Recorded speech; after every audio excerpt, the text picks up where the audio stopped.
Hi there and welcome back. Today I'm answering one of the most common questions we get asked all the time by health professionals who come to our masterclass. How do I tell the difference between emotional eating and binge eating disorder? And it is a really important distinction to make because if you're not clear on what you're looking at, you could either under-support somebody who needs specialist help or over-pathologize someone who's just reporting perfectly normal wine and chocolate moments after a long week. So let's get into it. Now, first up, emotional eating is exactly what it says on the tin. You're eating in response to feelings other than physical hunger.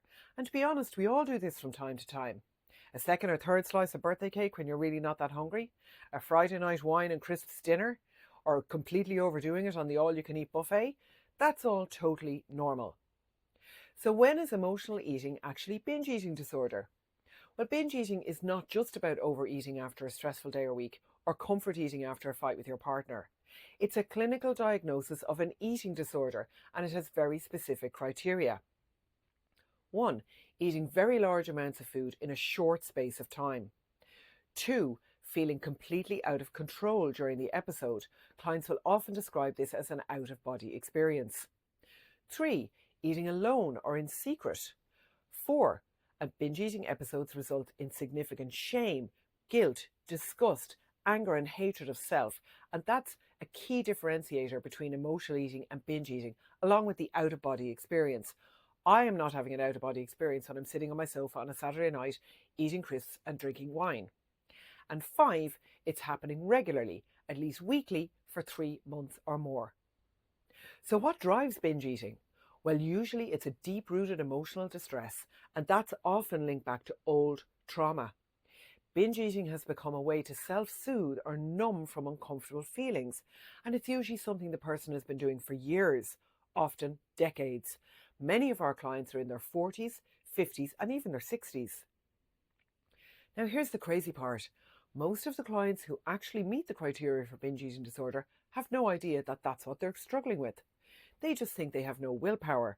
And that's because that's what they've been told by the weight loss industry, which is where they've spent far too much time and money, because the solution for binge eating disorder is never a diet. So if you're a health coach, diabetes educator, nutritionist, or anyone else in weight-related healthcare, and you hear clients describe themselves as being all or nothing, or saying things like they've been yo-yo dieting for years, or they're great during the day and blow it at night, or even I eat secretly when no one's around, you need to be thinking, could this be more than just emotional eating? And that's your cue to ask better questions and know when to refer that person on if binge eating disorder is outside of your scope of practice. Binge eating disorder is the most common eating disorder out there. It affects way more people than anorexia and bulimia combined. 40% of sufferers are male, and 40% of adults, male and female, with type 2 diabetes meet the criteria. It's hidden in plain sight in every area of weight-related healthcare: orthopedics, cardiac, bariatric surgery. And your clients won't tell you about it voluntarily either, because remember the shame and guilt that goes with it? That's a key reason for keeping it a secret. So as a health professional, you need to start screening for it. You need some tools in your toolkit to help, and you need to know when to refer on. Now there's a link to get the 3 best screening questions to ask in the description below.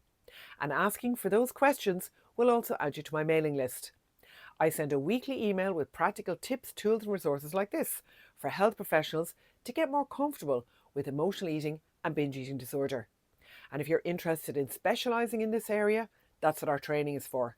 Feel free to ask me about it. Take care and bye for now.